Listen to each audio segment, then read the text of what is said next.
Muito bem, de volta aqui no Vida e Saúde. Hoje vamos falar sobre a importância de se manter a visão saudável, mas envelhecer faz parte também desse órgão e a gente vai tentar entender dicas e também sinais do que fazer no caso da presbiopia. Bom, a presbiopia é a piora da visão normal que ocorre quando a gente vai avançando na idade, quando os olhos lentamente perdem a capacidade de focalizar em objetos muito próximos.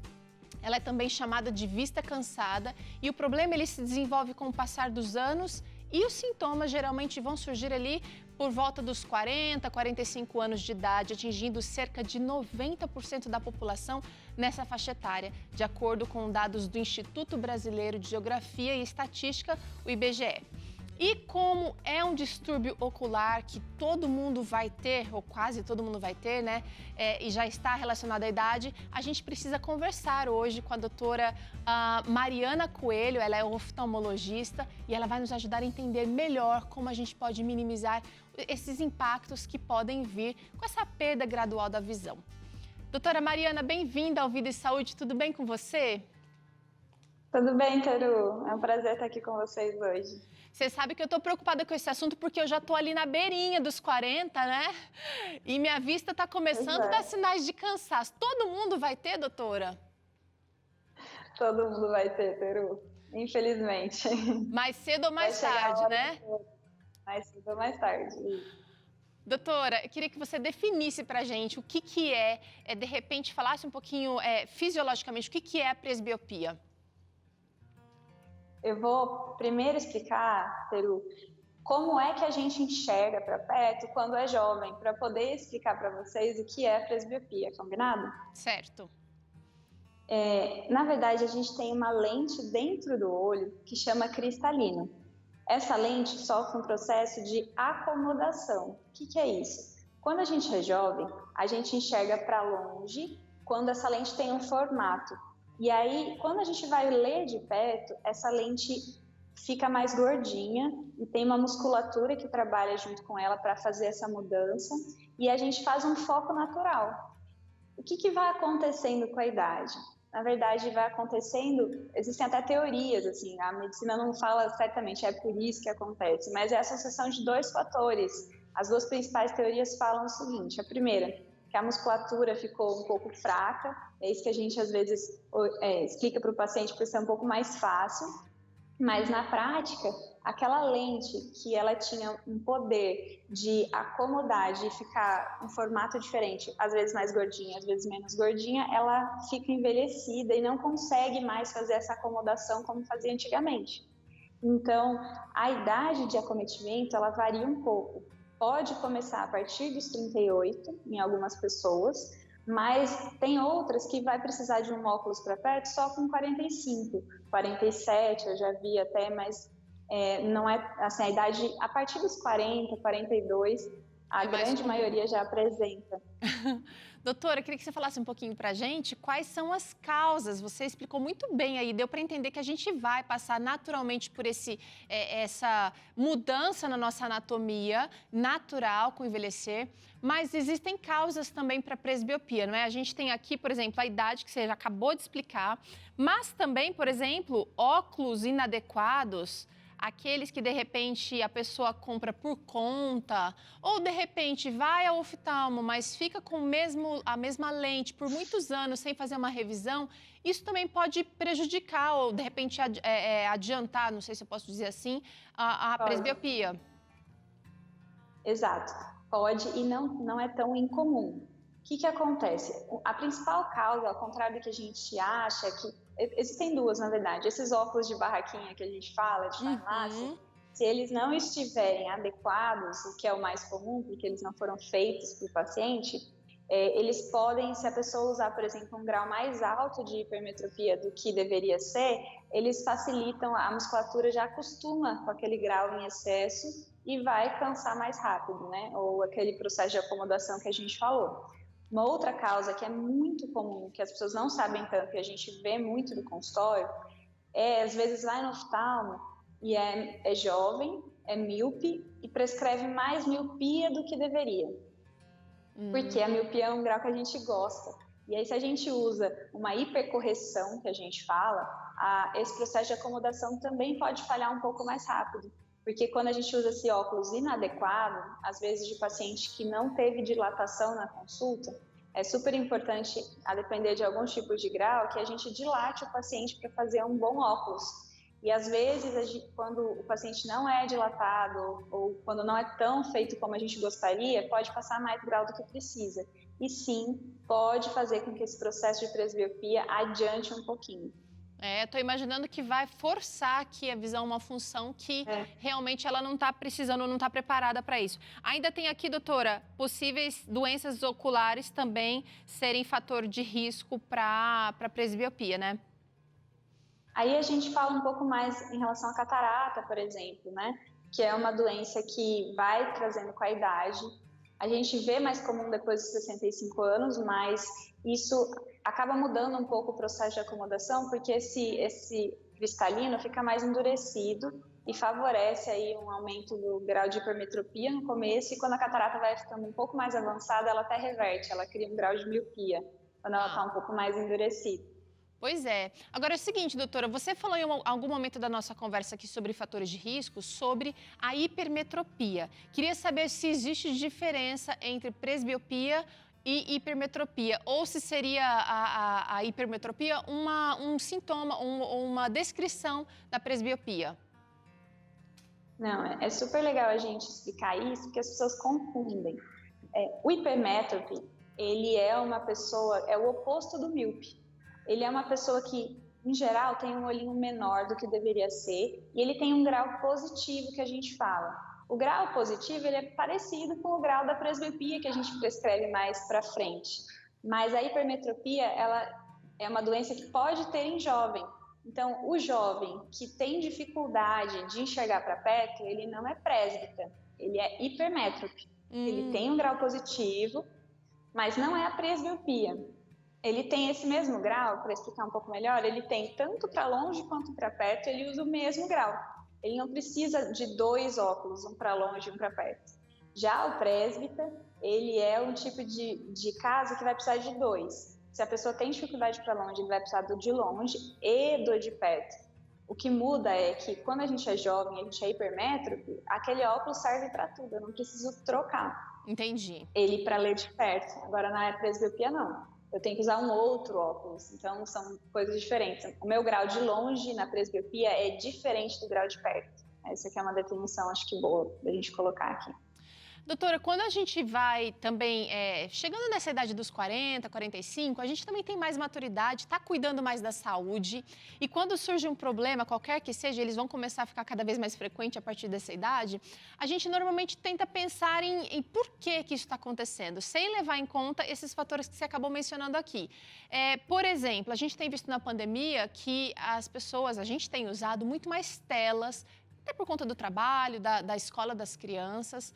E eu queria saber se fatores como o uso excessivo de telas, ler no escuro, que mais que a gente podia colocar aí?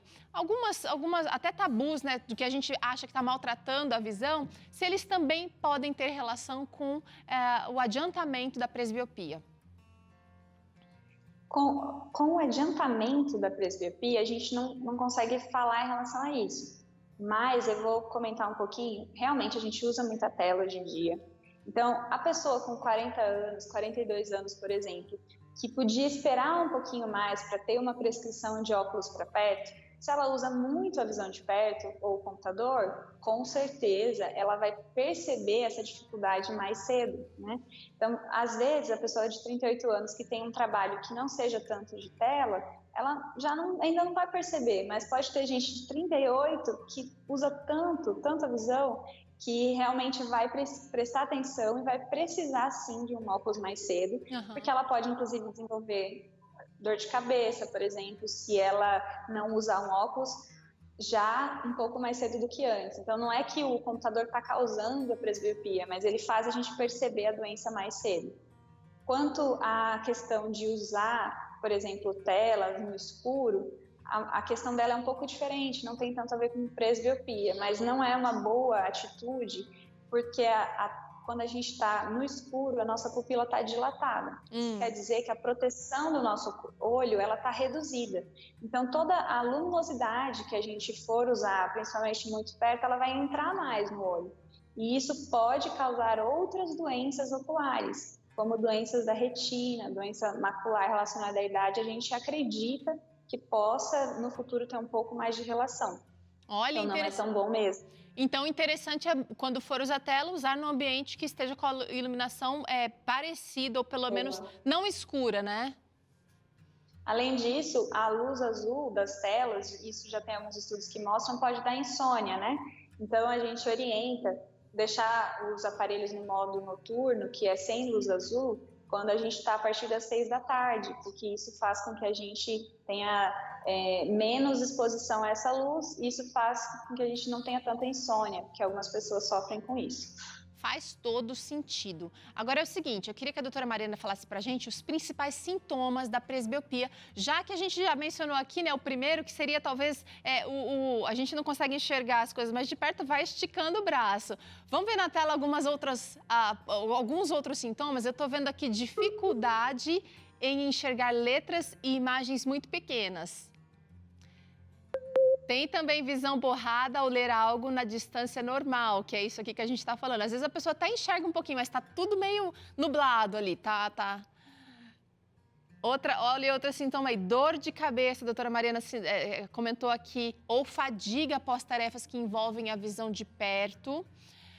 E também a necessidade de afastar algo que já está lendo. É isso mesmo, Teru. A principal sintoma que a gente fala é o sintoma de visão de perto. Então, quando o braço curto, a gente fala, é engraçado que quando o paciente vem nessa idade aí que você comentou, 39, 40 no consultório, fala assim, não, doutora, não me chama de velha.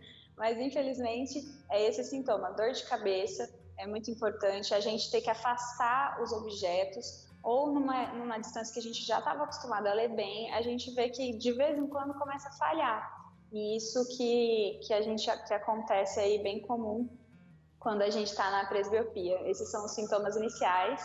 E o que é importante dizer, eles pioram. Então, com o decorrer da idade, os sintomas pioram e a necessidade do grau de perto piora também.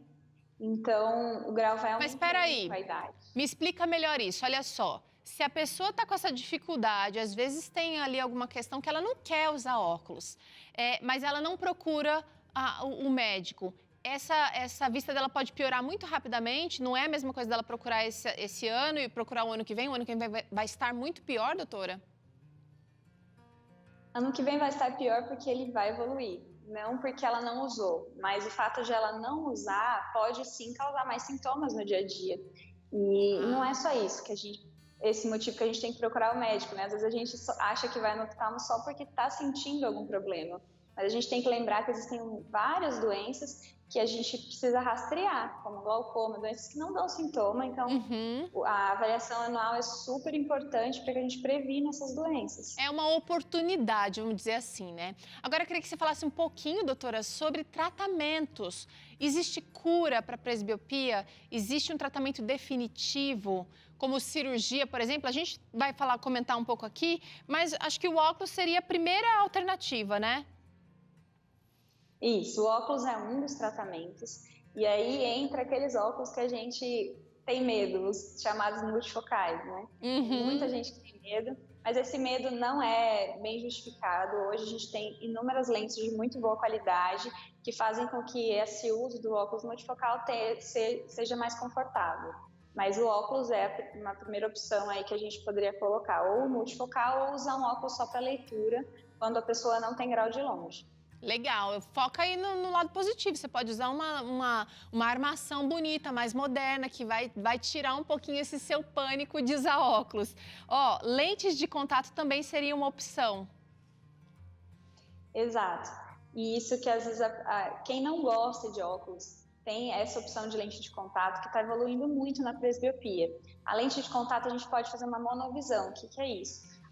O olho dominante, a gente coloca ele para longe, e o olho não dominante, que a maioria das vezes é o esquerdo, a gente coloca para perto. Então, a pessoa pode ter independência do óculos usando dessa forma. E tem muita gente que se adapta muito bem com a monovisão e fica muito satisfeito. Mas para quem não for suficiente, aí já tem as multifocais, né? Existem. No Brasil, hoje, existem desenhos ótimos de lentes multifocais. Ainda não chegou no Brasil as lentes que corrigem também o astigmatismo, mas acho que está para chegar. Então, ainda a gente tem essa limitação. O paciente que tem astigmatismo, eu ainda um pouco mais alto, eu ainda não consigo utilizar uma lente multifocal. Mas é muito legal porque muita gente não sabe que existe lentes multifocais e hoje eu adapto em muitos, inclusive amigos médicos, que se deram muito bem com as lentes multifocais, lentes de contato multifocais. É verdade, lente de contato não é só uma questão de estética, pode ser também uma necessidade profissional, por exemplo. E que legal que a gente tem, que você tem essa novidade. E eu acho que é só uma questão de tempo para a gente ter também esse outro grupo de pessoas atendidos por esse recurso. Doutora, também poderia ser a cirurgia refrativa, mas aí eu queria que você falasse qual é a indicação, quem é que poderia fazer e quem não pode também. A cirurgia refrativa, a gente faz nela, na maioria das vezes, uma monovisão, como se fosse uma lente de contato. Então, a maior indicação é a gente testa na pessoa se ela se adapta a essa monovisão. Se ela gostar, a gente sim pode lançar mão de uma cirurgia e evitar aí, ou diminuir a dependência dos óculos e das lentes de contato. Tá. Agora, esse tratamento aqui, ou essa ferramenta, eu achei interessante. Cirurgia de cataratas, que daí seriam lentes intraoculares, né, multifocais. Aí substituiria as lentes de contato externas aqui, né? Mas qual é a diferença dessa para essa? Por que tem que ser de catarata? Porque no Brasil a gente legalmente não opera o paciente que não tem catarata. Porque existiria sim, se tivesse 50 anos não tivesse catarata, às vezes a gente pode tirar o cristalino que não está fazendo tão bem a função dele, corrigir a visão de perto e de longe com lentes hoje bem modernas, que a gente chama de lentes trifocais ou bifocais, que corrigem a visão de perto e de longe, no caso das bifocais, ou a visão de perto, longe e intermediária, no caso das trifocais. E aí sim a gente consegue diminuir a dependência dos óculos e das lentes de contato de uma forma mais resolutiva e muito satisfatória. Mas no Brasil a gente espera ter a catarata para a gente poder fazer esse tipo de cirurgia dentro do olho mesmo. Olha que legal. Doutora, quanta coisa legal você pôde trazer aqui pra gente hoje. Eu só queria fazer uma última pergunta referente à característica principal da presbiopia, que seria a vista cansada. Existe no mercado muitas ofertas de, por exemplo, colírios prometendo esse reparo, né, essa lubrificação, que vão trazer também alívios desses sintomas. Queria saber se existe, de fato, algum que a gente possa usar, que possa dar um conforto até que sejam feitos os óculos, a visita ao oftalmo, e também se, através da alimentação, a gente consegue manter a vista saudável por um pouquinho mais de tempo. Bom, Teru, a alimentação é super importante porque previne inúmeras doenças e isso, assim, uma alimentação balanceada é fundamental para a visão. Previne doenças da retina e doenças da córnea, enfim. A famosa cenoura, a famosa vitamina A ainda está valendo? Vale, sim. Principalmente, mas a gente vê essas deficiências em pessoas desnutridas, né? No dia a dia, as alterações da vitamina A não são tão evidentes. Mas uma coisa que é super evidente em relação aos colírios que você falou, quando a gente não se alimenta bem, com ômega 3, ômega 6, por exemplo, a gente desenvolve mais olho seco. E isso pode ajudar nos sintomas de, quando a gente usar o computador, a gente sentir o olhinho mais doendo. E aí sim a gente pode prescrever um colírio lubrificante para ajudar, caso seja necessário. Mas aí precisaria de uma avaliação mesmo. Quanto à presbiopia, o colírio não vai melhorar. Realmente é uma alteração da idade que a gente vai ter para todo mundo e não tem muito o que fazer, infelizmente. Eu tô rindo aqui pensando, aceita que dói menos, vai procurar ajuda, porque tem solução. Você viu aqui quantas opções você pode encontrar aqui para esse problema, que é natural, então a gente pode realmente aceitar, cuidar sim da nossa saúde, como a doutora Mariana falou aí, a alimentação saudável é super importante, mas isso não vai substituir a sua ida ao especialista. Ela mencionou aqui uma vez por ano, pelo menos, para você acompanhar aí, não só a presbiopia, mas também outras doenças que possam surgir. Doutora Mariana, muito obrigada pela participação no Vida e Saúde mais esta vez. Que Deus te abençoe e até a próxima, viu? Muito obrigada, Teru. O prazer é todo meu. Até mais. Até! Bom, é o seguinte, a gente vai fazer um rápido intervalo. Na volta tem claramente aqui, o Dr. César vai falar um pouquinho sobre as pessoas que são altamente sensíveis. Eu não sei se esse é o seu caso por aí. Será que esse temperamento é normal ou ele pode ser assim um tipo de transtorno, pode indicar algum tipo de transtorno? E ainda tem receita por aqui, dá uma olhada, espia essa quiche cremosa de legumes. Eu te ensino daqui a pouquinho, então não saia daí, porque isso é vida e saúde, ó, no sangue para você. Já já a gente volta.